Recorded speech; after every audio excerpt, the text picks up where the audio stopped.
This is a story entitled Trained to be a Husband.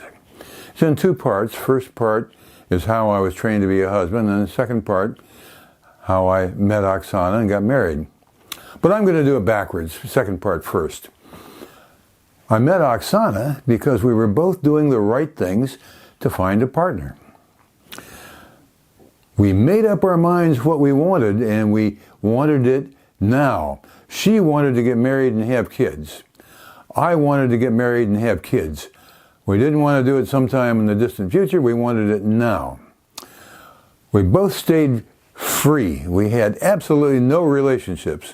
She was free. I was free. So when we met somebody, we could go someplace. And third, we both of us looked everywhere we could. I belonged to the church, Rotary, 3 Toastmasters clubs. I worked as a substitute teacher. I worked in volunteer associations. I put myself everywhere where I was likely to meet people. She was doing the same. She was studying English here and there and there and going to churches and meeting people. So we were both putting ourselves everywhere that we could to meet people. And lo and behold, she showed up in church learning English, and we got together. So we were both doing the right thing, and these are things that you should be doing, could be doing. Okay, now let me tell you how I was trained to be a husband. My mother said that she was running the Seibert family husband factory. She was training me to be a husband. I learned how to cook, I learned how to sew, how to iron, all that stuff, take care of myself, do everything except the things that you can only do if you're a woman. So my mother prepared me, but more than that, society trained me. We were in the church, and the church had a young people's group, and the young people's group was kind of focused on getting people prepared for marriage. And I was in the Boy Scouts, and the Boy Scouts were preparing boys to be husbands, good with our hands and know how to tie knots and do things. And by the way, we even had dances in the Boy Scouts headed toward marriage. But the most important institution was the schools. Right now, the American schools are busy teaching kids to be young Marxists or something. But back then, they were teaching us to be the next generation of parents of Americans. In the 5th grade, when I was 10, they taught us social dancing. 1, 2, 3, 1, 2, 3. That's waltz, or 1, 2, 3, 4 if it's foxtrot, cha-cha, so on. So you learned the steps, but most importantly, we learned how to get along with girls. A 10-year-old boy, girls are kind of a strange creature. Julie, may I have this dance? She'd say, yes, cordially, and then we'd dance. And it was kind of nice dancing with girls. And Julie wasn't the most attractive girl to me, but I knew that we'd change partners, and I would get to dance with my heartthrobs, Sandy and Jana. So we got to know how to get along with girls, how to dance, and we also got to kind of get a feeling of where we stood in things. I wasn't up there with the athletes, but we nerds weren't all that bad off.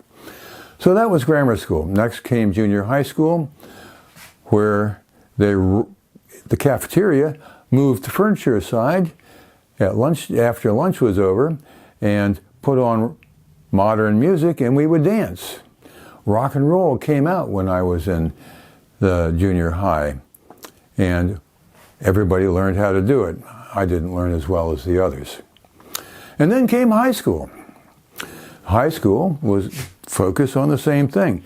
They taught the boys in shop how to work with your hands, how to make things, fix things, and so on, how to be handy, and they taught the girls how to cook, sew, iron, shop, all of that stuff. It's called home economics, how to be a wife and mother. And they weren't at all ashamed about it. That's what they did.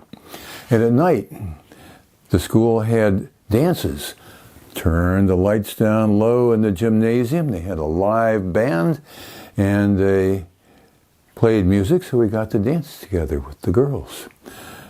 Blue moon, you saw me standing alone, without a dream in my heart, without a love of my own. And love and marriage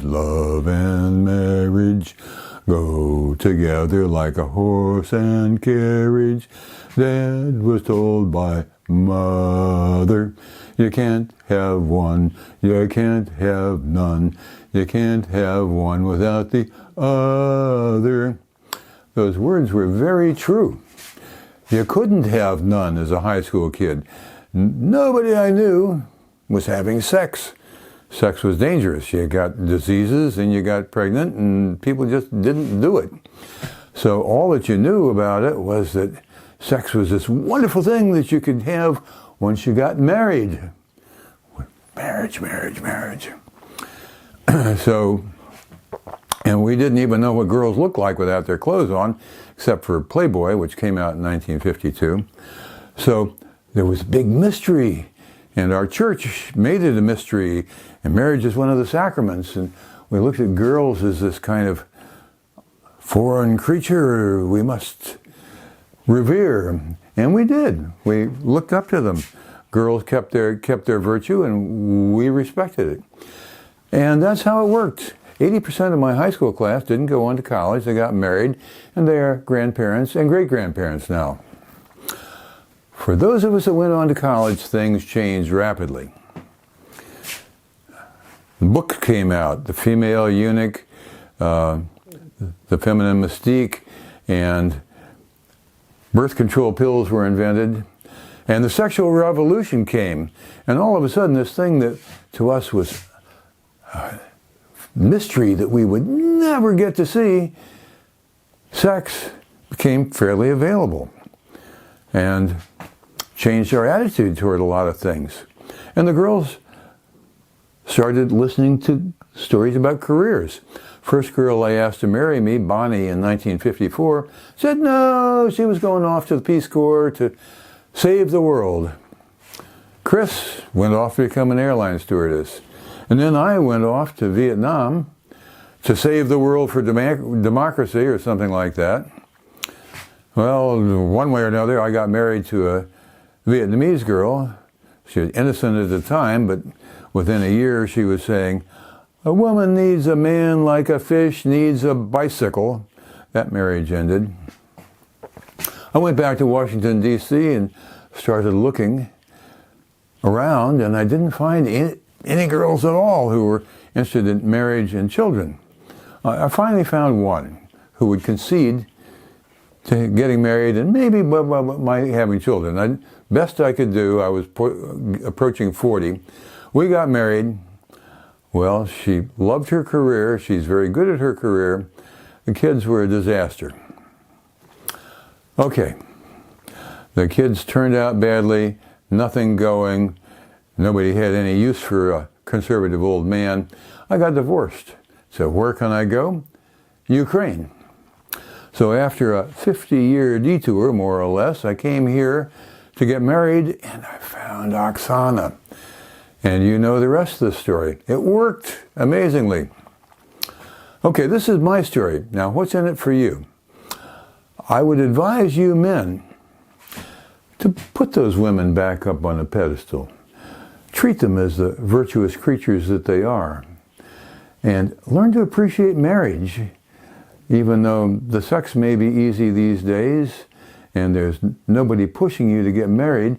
It's nonetheless a wonderful way to live. So please consider it. If you don't, humanity may run out.